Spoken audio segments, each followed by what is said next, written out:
Hello and welcome to another episode of the Best You interview series. It's Gary here again, and thanks as always for taking the time to tune in. Today, I'm very happy to be joined by Brian Latimer, who is a college professor, part-time satirist, come on, Gary, and author who is going to give you a little bit of a different perspective of his experiences from academia and academic life for today's show. Through his professorship, Brian says that he corrupts young minds to think critically and question authority, which is, of course, part of his charm, which I'm sure will strike through from the conversation we're just about to have. And when he's not in front of the classroom, he is conducting research, playing old video games, and flinging himself down flights of stairs for fun. I'm hoping we get to that part as well. And he does like to poke fun at the absurdity of academia because it just seems funny to him that people who hold multiple fancy pieces of paper still can't seem to do the simple things that they should have probably learned a lot earlier in life. And this is why he's in the middle of writing a book series about how bizarre people with PhDs really are. Brian, thank you very, very much for coming on the show today. Oh, thank you, Gary. I am honored that you say I have charm. I don't even know if my wife would say that, but I am pleased as punch that you think so. I love it. And this is going to be such a unique a conversation for me today. I've been an academic for quite some time in my Hmm. life, and when Brian reached out to have a conversation, I was absolutely delighted to get someone else's take on some of what's the best word to use? Some of the funkiness that I myself have experienced over the year. I'm a part-time academic now. I was a full-time academic for a couple of years back home in Scotland, and I got to see what academic life was like and still kind of felt like an outsider as a bit of an interloper, but it was a lot of fun. I have a lot of fun stories from those times, but today is not about me, of course. It is about Brian. So firstly, can you tell me about your book and your book series and the intent behind that?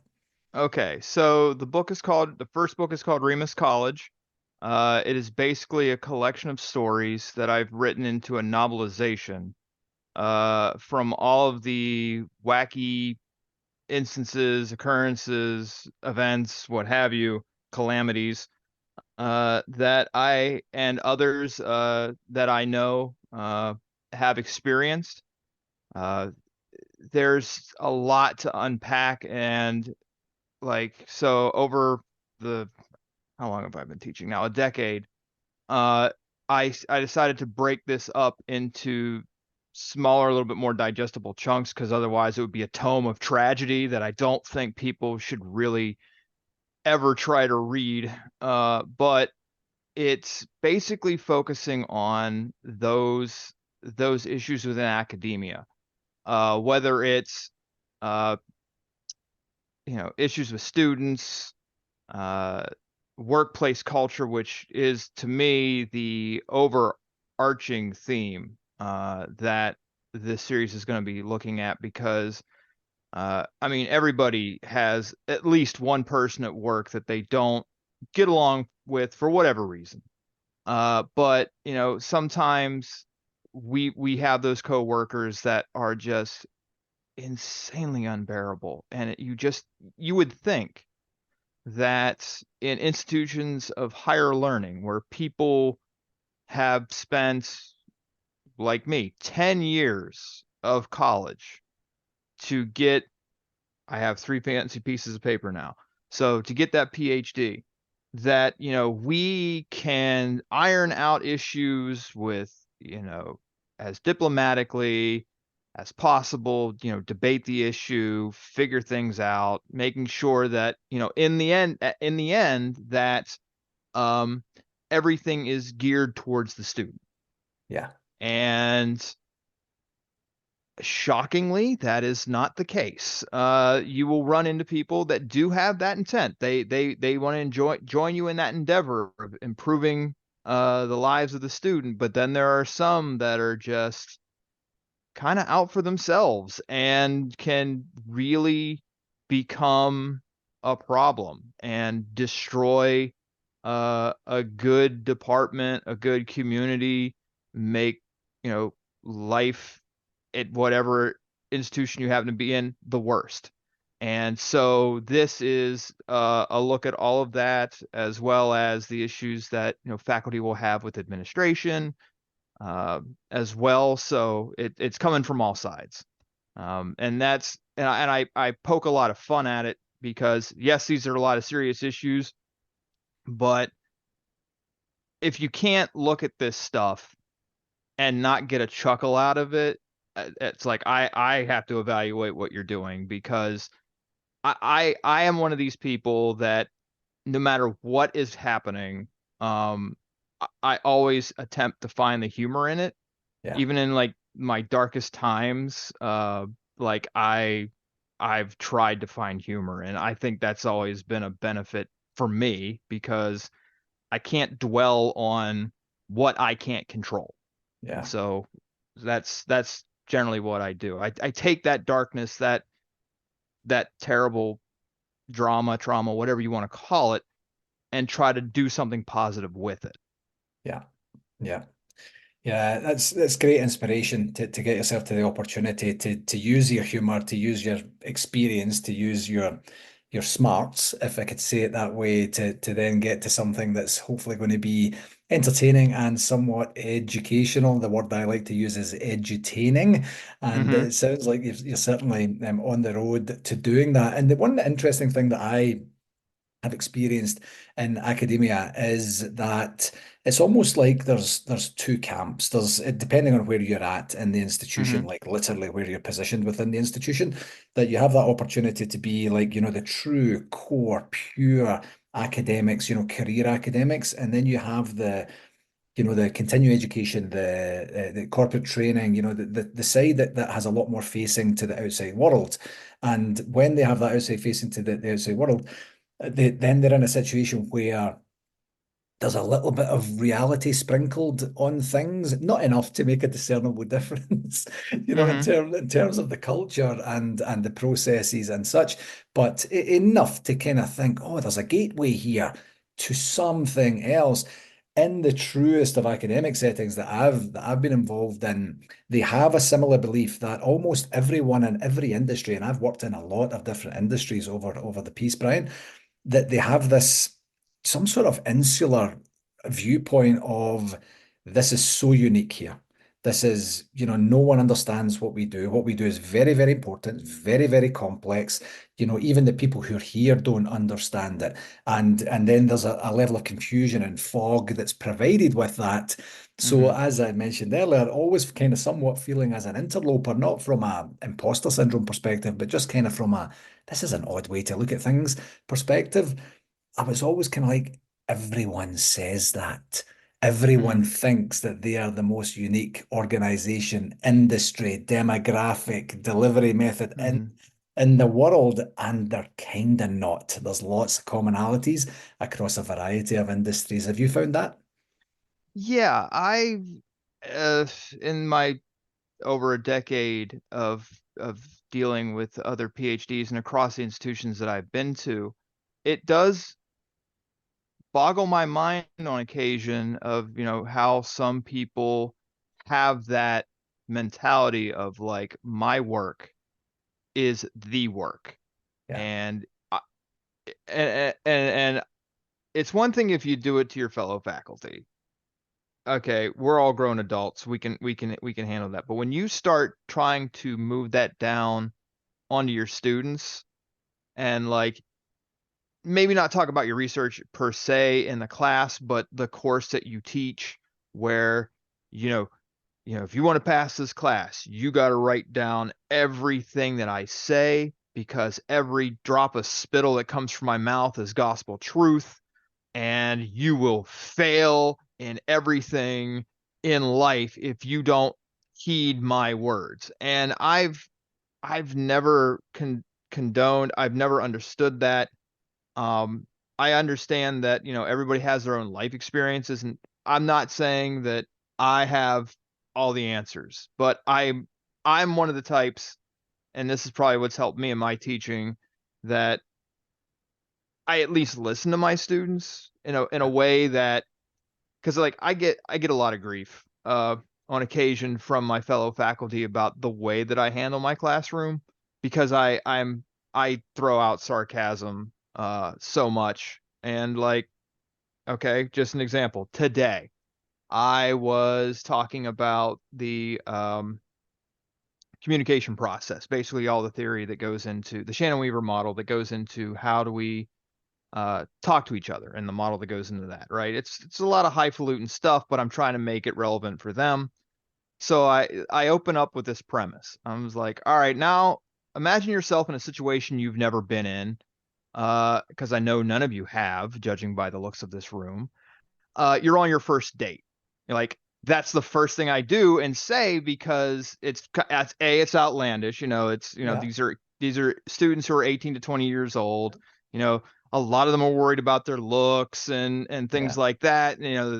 They want to appear attractive to the opposite sex and whatnot. So like I throw that out there to usually just get a rise out of them, because it's like, what are you saying? I'm ugly? I was like, no, I'm not saying you're ugly, but I just want to see what your dating prowess is, because in this instance I'm talking about feedback. Like, and the question I ask is, um, how do you know a date's going well? And then they started to open up. But I like to throw out that bit of sarcasm in anything that I do, because it's going to wake them up from whatever's usually going through their mind, because they usually just hear some droning talking lecture, blah blah blah. Or if they got a really bad professor who does what I call PowerPoint karaoke, you're gonna fall asleep. Yeah. And so yeah, if I throw out something like that, they're like, wait a minute, what did he say? And then it brings them back to reality, and then they join the conversation. Yeah, it's so similar to my style as well. It's not for everyone. I thoroughly understand that, and through some not so pleasant experiences in the past when I've just edged it just a wee bit too far over the line and given people an opportunity to be offended by Hmm. what I've said, which is never ever my intent at all. It's exactly as you say. It's to just take them out of one mindset, put them in another mindset, wake them up, let them know what they can expect over the next period of Hmm. time. And that truly, Brian, was inspired by the boring. I love the PowerPoint karaoke version, by the eternal reader, flip the page and I'll just read this out to you now. And I'm kind of thinking, I could do that at home. I'm here to get a different experience, a different exposure, a different way of thinking, and understanding the concepts that are out there. And how can I do that when it's just so one way? So it sounds like our journeys are fairly similar in terms of the formation to the style. In terms of, was there a specific moment that you experienced, in your academic life that inspired you to say, I'm going to go down this route. The satirical way is really going to help serve me, my style, my type and style of subject matter and delivery method. Was there something that springs to mind? Yeah, there are a couple. Like my satirical point of view actually came out when I was in the service. I was in the United States Army for 4 years, basically so I could not have to pay to go to college. Yeah. And like the absurdity to me there, like, was the absurdity of how rigid everything had to be, and how like leeway just did not exist. And like, heaven forbid you're creative, they're not gonna like that. And Yeah. I was always kind of entranced by like, why are you just so rigid? I mean, if I can come up with an easier way for things, why must we continue doing this way just because it's in a manual? Yeah. And that kind of opened it up. But what really got me going was when I had this class when I was in undergrad called Junior Seminar, which was basically a class where it's all about resume development. It was 1 hour a week. It was taught by a gentleman that we nicknamed him Dr. Ether. And this man, older than Methuselah, I mean, he was just so slow and so old, and just taking a paycheck as far as I could tell, and I don't think he really cared. But he taught this class, and he would speak like this. Today, we are going to talk about references. Now, I, I had my military training. I'm used to very boring, dry, pedantic stuff. But when that happened, I was like, what is going on? No. I was fortunate that class was on the first floor because I was looking at the window to jump.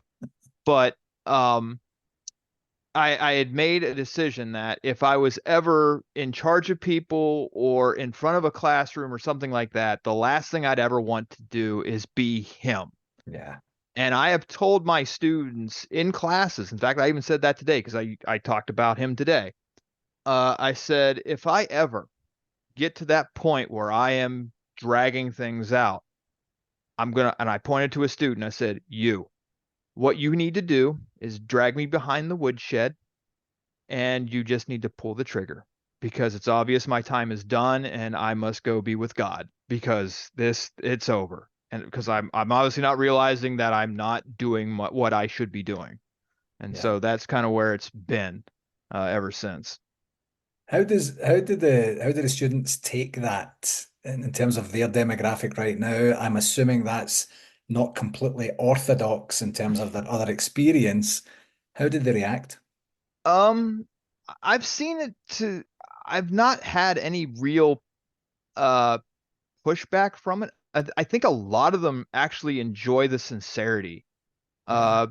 Uh, like I know like some professors like to share their lives, and sometimes I think what they do can be oversharing. Uh, I've had people in the past talk about certain things, like I've heard that they share about certain things with their students, and I'm like, I don't know if I'd ever share something like that. It just seems a little weird or creepy, but like I will, um, I answer things like if they ask me questions or anything like that, I often throw out it has to be laced with that humor. And they find it so refreshing because it's the matter of fact that I'm listening to you. Yeah. Uh and so like an example that I've used in the past is like when I've I've done projects with students and they're asking me, well, how do you think this looks? And most people say, oh, that looks fine, whatever.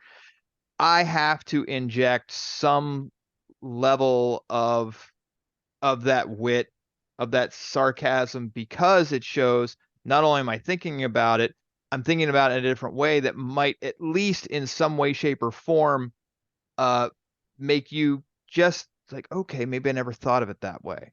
And so it helps them A, understand that I'm paying attention, and B, like maybe spark something else that they hadn't thought of before.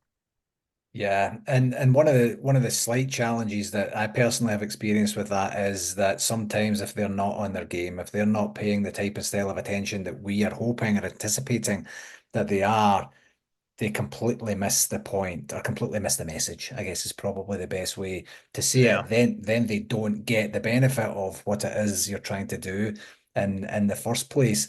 So using that, is that the same way? So that's the style that you'll use in terms of feedback. That's it sounds like this is the style you would generally employ within the classroom.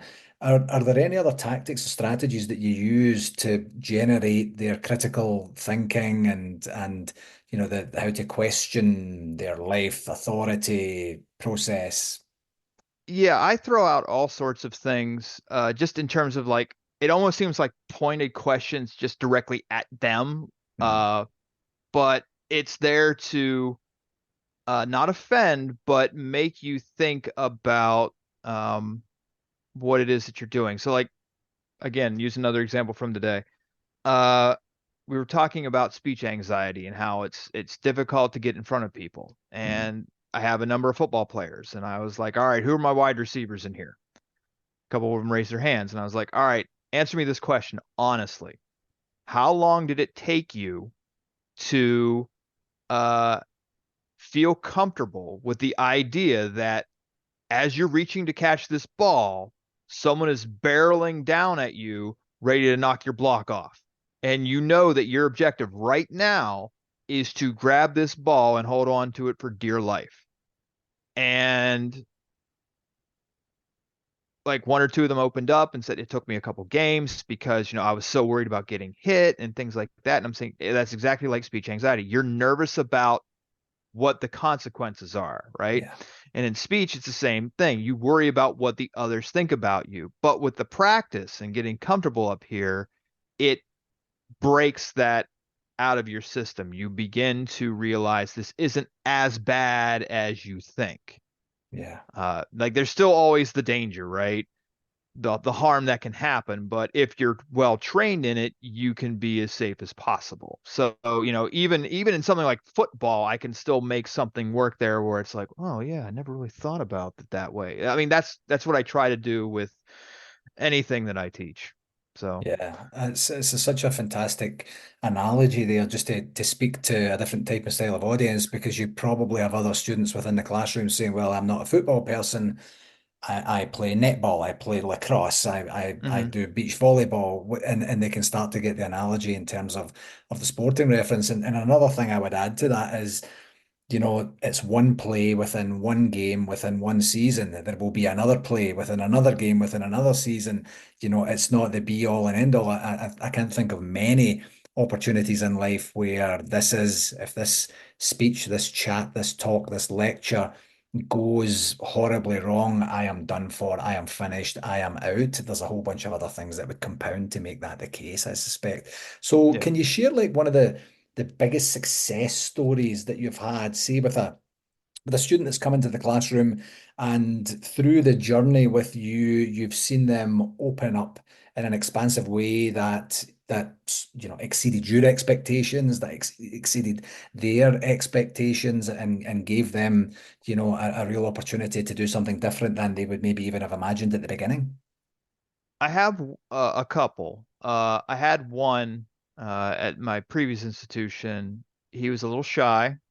He's a big man, but he was really shy, which I've never really understood the gentle giants like that, but really shy guy. But for whatever reason, he gravitated towards me, and uh, he he really enjoyed like the way that I taught and the way that I would help students. And he was like, I want to do something like that. And I'm like, okay, you can. I mean, education is, is a good field to be in.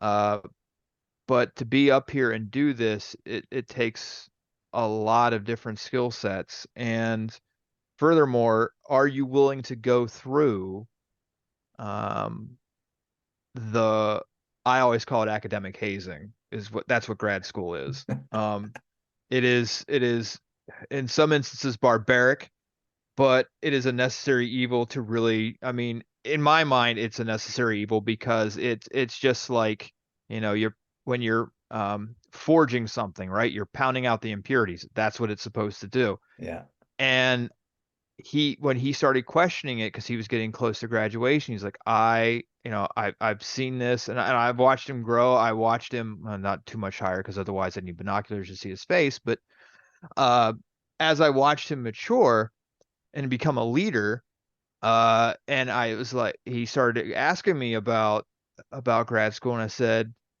you know, I'm not going to sugarcoat things. You may run into some people that will, uh, belittle whatever work you're going to try and do. yeah, That for whatever reason, everybody has their own agendas. I can't control them. I just know that sometimes, as much as you want to combat them, it's just easier to play the game and satisfy whatever they want. yeah,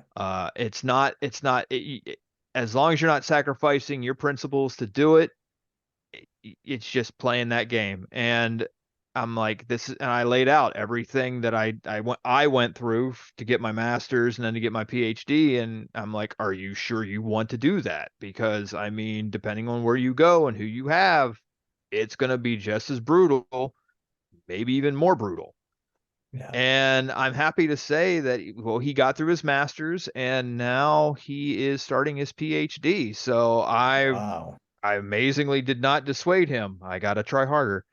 So I figured the horror stories would have been enough, but no, he seems to be determined. My former partner, she just saw him a couple weeks ago and said he's doing well.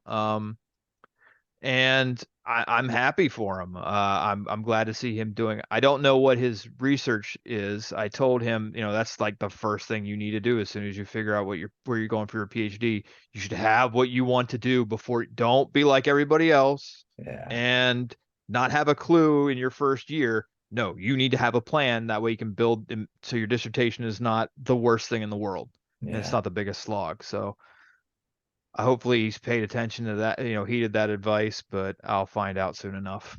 Yeah, yeah, well, that's great. It's fantastic to be able to look back and see the impact. We know a lot of the reach that we have because we can count that in numbers of students and assessments or assignments marked and provided feedback on and such. But the actual impact is a lot more difficult to qualify or quantify over Hmm. time. So in terms of back to the book. In terms of the book series, I know you said earlier that it's basically to have it more in bite-sized chunks rather than one tome of, I can't remember the words you used, Tome but of Tragedy. tome of tragedy. But in Yeah. terms of is there a logical sequencing to the book that if you get one and enjoy one, two, and three would make will help you feel this way? Yeah, it's primarily get cut up in 2 year segments. That's the plan. Okay, So the first book is years 1 and 2 of like, so the way this journey goes is uh this individual goes to this college and it's his first job outside of his PhD. And he's all excited, ready to do some things, get things started. And even before he sets foot in the classroom, his orientation goes awry. And he starts to wonder like what exactly it is that he just signed up for. right, Because everybody has their uh, ambitions or goals when they get to uh, their first assignment after they get their PhD. yeah, And you have these goals like I'm going to be a really good researcher, I'm going to be a really good educator or whatever. And from the outset when he's hearing in this orientation, like one of the first things he's told is do not ask the students where they're from. right, And it's like, what?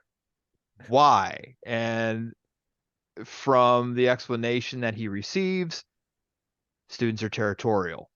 And if they find out that you're from a rival spot or whatever, then it's going to lead to problems in the classroom. And it's like, you mean we just can't have civil debate about uh like like that, like for me, if that were to happen to me, it's like how am I even going to build a rapport with my students? Like I gotta have something to work with yeah, other than a name and a major. yeah, Uh, and so if I don't have like where you're from, like I have a student who's from Baltimore, and the very first question out of my mouth was, "Are you a Ravens fan?" And he's like, "Yes." And my response was, "Well, I guess we'll just never be friends." yeah. Like I have to pick on that. But if I was told that I can't do that, I would not know how to even function because I gotta work with something Yeah, other than just a blank stare. yeah, yeah. And building that rapport and building that relationship is equally as important for the student as Hmm. well. And in some way I can almost understand in this day and age some sort of terrification of asking too personal a question or getting too deep or placating people who just are waiting to be offended about anything that comes Hmm. across their life. But how do you, to your exact point there, how do you start? Where would you Hmm. suggest I start? I don't know if that's Yeah. actually in the book or not, but is it just we go back to your previous professor who was your inspiration to do everything that you're doing and just wah in Yeah. front of the classroom and give them a horrible experience? That's a difficult sell. Yeah. So like I say, for me, I have to build that rapport somehow. Yeah. And so if I figure out like, okay, what sport are you playing? Who's your favorite athlete? Or, where you're from? And I can, because I got a student from Maine and she hates it, absolutely hates it when I bring up comedian Bob Marley. Okay. He's from Maine. All he does is crack Maine jokes. And the first time I said his name, like none of the other students got it Yeah. because they thought you talking about the guy who sings all this. No, no, no, no, no. There's a legit comedian, and she's like, "Why are you bringing this up?" It's like because it's funny, Yeah. and and she, but she knows I'm going to do it, and it's funny because she still tells me I'm her favorite professor, which I don't know what that says. And it's like I don't know what to because I cracked Maine jokes and the fact that because she feels like a fish out of water. She's out of state Yeah. and she's down here in Virginia and it's um like they don't understand snow that well and things like Yeah. that. So she's just happy someone can kind of relate, even though I you know give her grief about the biggest icon out of the state outside of Stephen King. And I don't really crack Stephen King jokes because that's too easy. So, how do you balance your role as an educator, as a professor, as a researcher, as a gamer? And you need to tell me about the throwing yourself down the stairs are as well. Very poor English, I Uh, appreciate, but I'd love to hear more about that. okay, so I live a lifestyle that I do not recommend for anybody. I Yeah. have this horrible thing called work ethic. Yeah. And the very first thing I do in the morning is wake up at 3:30. Oh, wow. Uh, yeah, because and even when people other people find out, like my students will find out, why are you getting up at such an early hour? It's because you're not up. You're not emailing me at 3 o'clock in the morning. Yeah. So before I have to come and deal with obligations, I have a window of roughly 4 hours that are mine, and Yeah. I can do with them as I want. Usually, what it'll be will I'm getting older, so there's a lot of cardio involved. Um, I will then go out, and this is where the flinging the myself downstairs. I'm a skater. Right. I do depending on who you ask. In the old days, it was called aggressive inline, but it goes through so many names now. But rollerblader is the best way to describe it. Um, I have a practice box and a practice rail that I usually spend at least 20 minutes a day on, just trying to maintain what I've got. Come in, do the usual morning breakfast routine and stuff like that. Then I'll play a little bit of games, just, something. And then I go off and do my thing. And then at work, I try to keep things split up pretty easy. Because I know, especially when it comes to research, and you're at a place where research is not emphasized, but they encourage it. Yeah. You got to learn how to divvy up your day. So there was a book that I found years ago. I think it was called Writing an Article in 12 Weeks. I read the first 15 pages of it and I was good. Like I didn't even bother with the rest of it. Yeah. Because the first thing it said was allot yourself just a fixed amount of time, whether it's like 30 minutes or whatever, just this is your time to write. And I was like, oh, that's brilliant. Well, that's all I need. And it was just like, so I have, uh, if if I know I'm going to have the time, then that will fix like 30 minutes or however long and be like, all right, this is what I need to do. I found out for me, if it's like I'm really doing the writing part, for whatever reason, the magic number for me is 22 and a half minutes. Like I can write and then by that last 30 seconds, like it starts to really fall apart. And so Right. then I know it's done and it's like, all right, what's next? And then if I need to, if I have the time, because I promise myself at least once a day to do that, I can come back and do it again. Because 22 minutes is not like a huge swath of time, so Yeah. you can kind of, nestle it in when you can. So it works for me.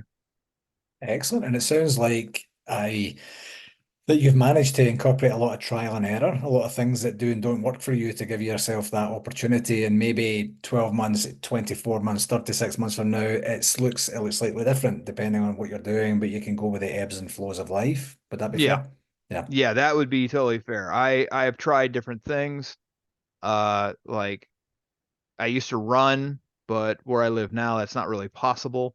So I've found some various videos on YouTube, basically athletic trainers, and I just use them to build my cardio. Yeah. Because I was in a skate competition here a couple months ago, and I felt so old. I it wasn't like the tricks that I was doing were like too hard or whatever, but I was just so winded and I'm like, what is going on? And so I just said, all right, I got to find some high impact cardio that's going to make me. And it's like, I'm doing this at 4 o'clock in the morning. My wife thinks I'm insane, but it's Yeah. like, I know for me, this is going to work. And since I started that, I've noticed that I am not nearly as out of breath as I was because, again, I still think I'm 17. Yeah. I'm not, sadly, but I'm trying my best to keep it as close as possible. Yeah. So I'm trying to maintain that health too. I love it. Yeah, balance is important. What are your Yeah. hopes for the impact that your book series may have on the academic community and beyond? So with that, I really would hope it at least in the academic circle help people realize that they're not alone in this. Like they're not the only one Yeah, that's dealing with this because I have uh more recently just started looking around places where I think professors would be, and I found a subreddit which is nothing but professors, and I just looked at that and I was like, okay, you are experiencing some things that my friends and I have experienced, so we're not just kind of alone in this, and yeah, I see that as a great space for commiseration, but what I primarily saw out of that space was just almost like endless despair. yeah, And it's almost like a microcosm for what you see in a lot of faculty meetings where people will complain about, oh, these current students can't do this, or they can't even write a basic essay, or yada yada yada. And I'm like, I know they can. I don't know if you're just helping them in the right way. And I'm not saying like your instruction's bad, but to make the connections for them that help make sense. yeah, Um, and that's also the other part of this where in academics, making sure that you're not alone, but also beyond that, like if you think that your work environment stinks, right? Uh, it's everywhere, no matter what, are going to have something similar. That's why I like that movie Office Space, resonates so well with people, right? yeah, Because even though they work at a software engineering firm, uh, there are people like that in every job. yeah, And that's why it resonates so well. And that's kind of like what the point is with this book series will be, you have those people who are very self-centered or so goal oriented or, in this instance, students rather than clients or customers that are clueless, that don't have the wherewithal like what they're asking. yeah, And so it kind of resonates like here, all these things that you've experienced in these other contexts, it also happens in academics where you would think supposedly smart people are to uh tackle these things and be a little bit better about it, but you find out not always. yeah. Yeah, that's exactly what I was mentioning earlier there, the transferability of some of the common issues, complaints, challenges, people, personalities, processes. blockages in communication and stubbornness and various other behaviors and such. I think that's definitely something that people would be able to, to be able to hopefully have a little bit of hope from the books to be able to Hmm. say, right, one, it's not just me. Two, it's not just my industry. Three, there is a way to gain some clarity from this, to figure out what my Hmm. next best step would be, and maybe to Hmm. gain some networking opportunities or development opportunities as a result of this. This has been absolutely fantastic. I've thoroughly enjoyed it. I feel like I'm at home talking to one of my colleagues from back way, way, way back in the day, just before we end up here. Where can people find out more about you, more about the book? Okay, so we'll start with the book. Remus College is available on Amazon. It's available in Kindle form and paperback. Haven't gotten to the hardback version yet. Um, I also have, excuse me, uh, Facebook, the Angry PhD, and an Instagram, which is also the Angry PhD BSL. Those are primarily where I like to share a lot of memes and stuff going on within academics, as well as because I when I started hanging out on the Reddits with the subreddits with professors, it was like, all right, these people need some humor. They have some humor, but it's not good humor. So Yeah. I created a subreddit called Professor Memes, which is primarily just those memes that kind of react to the everyday shenanigans that happen within academics, and hopefully brings a smile to their face even for a split second. Because I just never understood like why nobody has it. Like the only memes I've ever really seen that relate to a PhD or anything like that are usually grad students and the grad Right. student struggle. And like that's okay, that's universal. I get that. But like life doesn't become all sunshine and rainbows once they hand you that degree. Yeah. Yeah. It's like there's other things you got to deal with, whether it's uh student silliness or you've got a meeting diva in your department who just makes everything about them, or the struggles of dealing with academic conferences, stuff like that. It's like, no, this system isn't perfect. You got to be able to, there's got to be something that you can poke fun at, and so that's sort of like the repository for it. Because it's like if you Yeah. can't like, haha, yeah, that's something that happened at my faculty meeting last week. You got to have that because if you're way too serious in what you do, especially in anything where you're a PhD, I don't know how you live. So that's why I prefer to just poke fun at everything. It's how I get through life. Nothing wrong with a bit of fun. Thank you very, very, very much for your time today, Brian, Yep. and I wish you all the very best of success with your Uh, book well, thank series. you. Well, thank you very much. It's been a pleasure talking to you. You too.